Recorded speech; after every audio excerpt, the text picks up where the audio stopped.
4 minutes and 20 seconds. That's how long it took for Iran's newest hypersonic missile to travel from a launch site outside Tehran to a military target in central Israel. Not 10 minutes, not 15 minutes, 4 minutes and 20 seconds. From ignition to impact, launch detected to explosion, warning issued to destruction completed. And here's the detail that makes every Israeli civil defense planner want to resign immediately. Israel's missile alert system requires 6 minutes to complete its full warning cycle. Detect the launch, calculate the trajectory, determine the impact zone, transmit alerts to the affected areas, sound the sirens, get the population into shelters. 6 minutes? The missile arrives in 4 minutes and 20 seconds. It hits 1 minute and 40 seconds before the warning system can finish telling people to take cover. The Fattah-2, that's what Iran is calling it. A hypersonic glide vehicle with a range of over 100 kilometers and a speed that Israeli radar operators initially refused to believe when they saw it on their screens. Mach 15. 15 times the speed of sound. That's 11,500 miles per hour. That's 1 miles per second. The distance from Tehran to Tel Aviv is 990 miles. Do the math.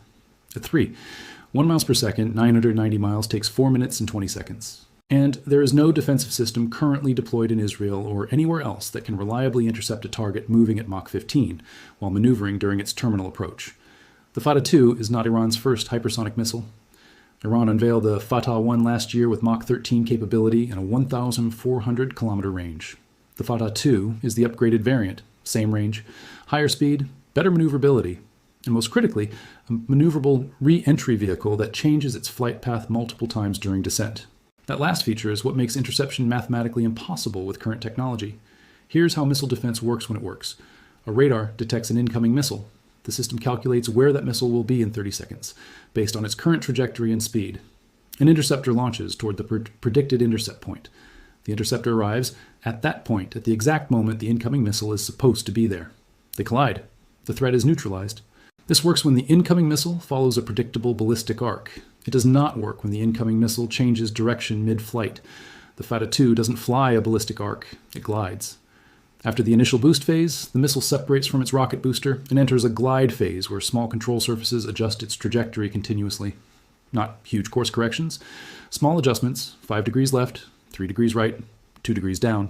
Each adjustment is tiny, but each adjustment means the missile is no longer where the defensive system predicted it would be. And when you're trying to hit a target moving at Mach 15, being wrong by 3 degrees means missing by miles. Israel's Arrow 3 interceptor system is designed to engage ballistic missiles at altitudes above 100 kilometers during the mid-course phase of flight. The Fattah-2 glides at altitudes below 50 kilometers during most of its flight. Arrow 3 can't engage it effectively in that flight regime. David's Sling is designed for medium-range threats at lower altitudes. But David's Sling interceptors are optimized for targets moving at Mach 5 to Mach 8. The Fattah-2 is doing Mach 15. The closing speed is wrong. The intercept geometry doesn't work. Iron Dome is designed for short-range rockets and small drones.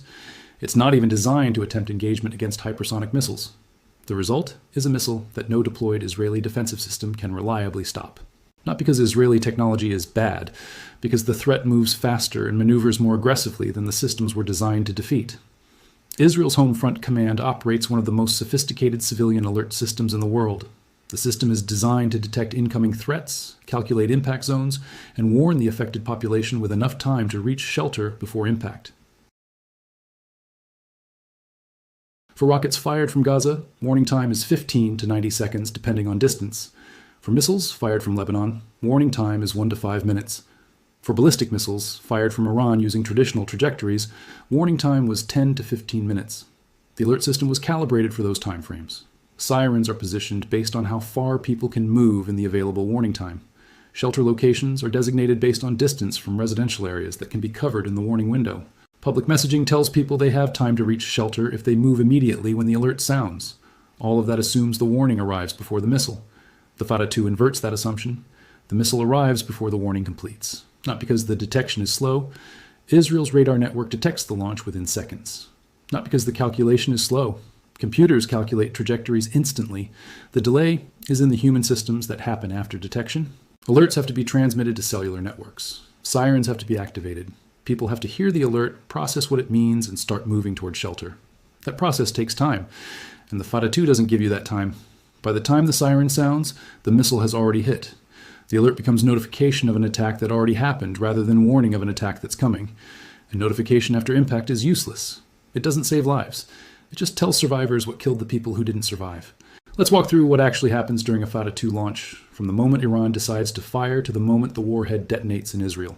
Because understanding the timeline makes clear why there is no defensive response that works. Minute 0. The missile launches from a mobile platform somewhere in central Iran. Iranian operators have programmed the target coordinates into the guidance system. The rocket motor ignites. The missile accelerates vertically. Israeli satellites detect the infrared signature of the rocket plume within 3 seconds. The detection data transmits to Israeli Air Defense Command. Radar systems in Israel and aboard U.S. Navy ships in the Mediterranean start tracking the missile. All of this happens in the first 10 seconds. Minute 1. The missile is now at 40 kilometers altitude and still accelerating. Speed is approaching Mach 10. Israeli air defense computers are calculating the trajectory. The calculation shows the missile is headed toward Israeli airspace, not toward the Mediterranean, not toward Jordan, toward Israel.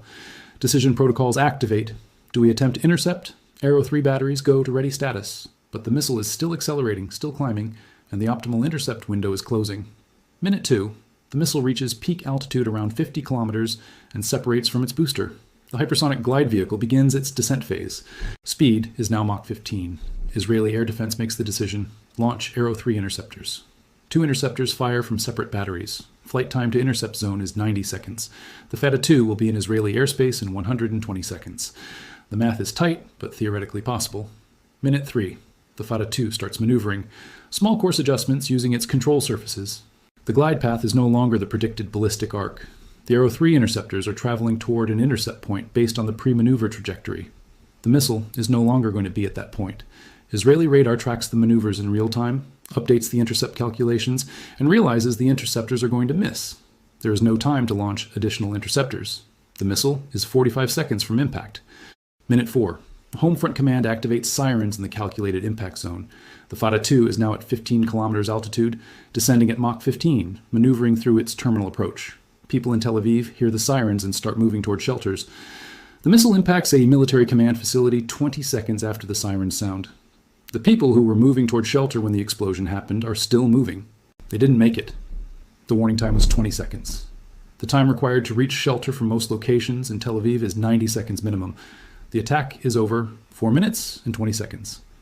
Detection happened, calculations happened, intercept attempts happened, warnings happened. None of it mattered because the missile moved too fast and maneuvered too well for any of the defensive responses to work. For the last 15 years, Israelis have lived with the understanding that missile defense works. Not perfectly, not every time, but well enough that the threat from rockets and missiles was manageable. Iron Dome intercepts 90% of rockets from Gaza. Arrow and David's Sling systems engage longer-range threats with reasonable success rates. The civilian population trusts that when sirens sound, they have time to reach shelter and the defensive systems have a good chance of intercepting the threat before it hits. The Fattah-2 destroys that trust, not gradually, instantly. Because once the population understands that warning time no longer exists, the entire civil defense framework stops working. Shelters are useless if you can't reach them before impact. Alert systems are useless if the alert arrives after the explosion. Defensive interceptors are useless if the threat moves too fast to hit. The psychological impact of this realization is more destabilizing than the physical damage from the missile strike itself. Israeli civilians have endured rocket attacks for decades by trusting that the defensive systems and warning protocols would keep them safe most of the time. When that trust breaks, when people realize they could die before the warning even sounds, the calculus of living in Israel changes. You cannot build a society where millions of people go to work, send children to school, and live normal lives when death can arrive in 4 minutes with no effective warning and no defensive counter. The statements didn't mention that the warning system failed, didn't mention that the Arrow 3 interceptors missed, didn't mention that if Iran had targeted a civilian population center instead of a military facility, hundreds would have died before anyone reached shelter. Those facts are too destabilizing to acknowledge publicly, but everyone in Israel's defense establishment knows them, and everyone is asking the same question. What do we do when the next Fattah-2 launches? The 4-minute flight time doesn't just break civilian defense, it breaks military response cycles. Israeli doctrine for responding to Iranian missile threats assumes that early warning provides time to launch retaliatory strikes before the Iranian missiles impact. The idea is to punish Iran for attacking by ensuring that Israeli aircraft are already in the air, heading toward Iranian targets before the Iranian missiles arrive. That creates deterrence. Iran knows that launching missiles means Israeli retaliation is already underway before the missiles even hit their targets. 4-minute flight time eliminates that response cycle.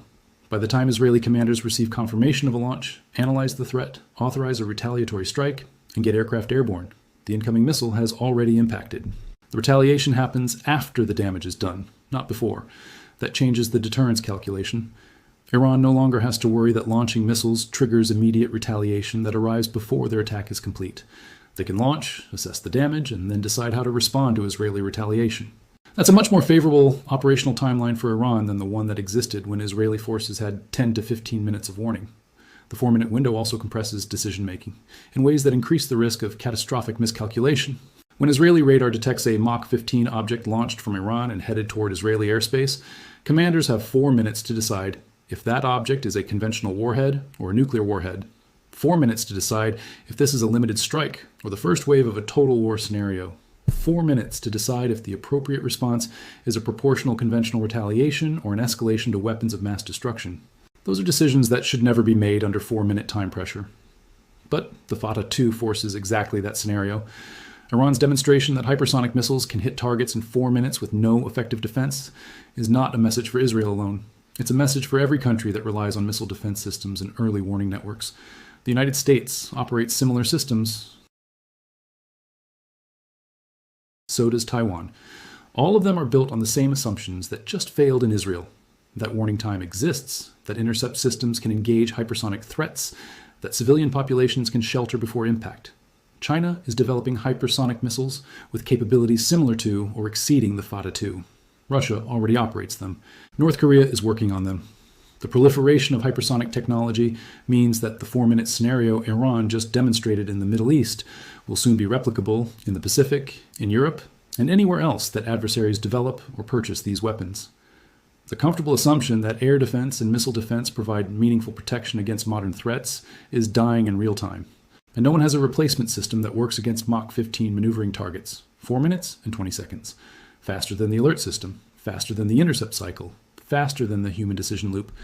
The Fattah-2 doesn't just hit its target, it hits the entire framework of assumptions that made living under missile threat survivable, and there is no defensive counter, no technological fix, no operational adjustment that restores the warning time that no longer exists. The missile is in the air, the impact is coming, and the alert sounds after the explosion.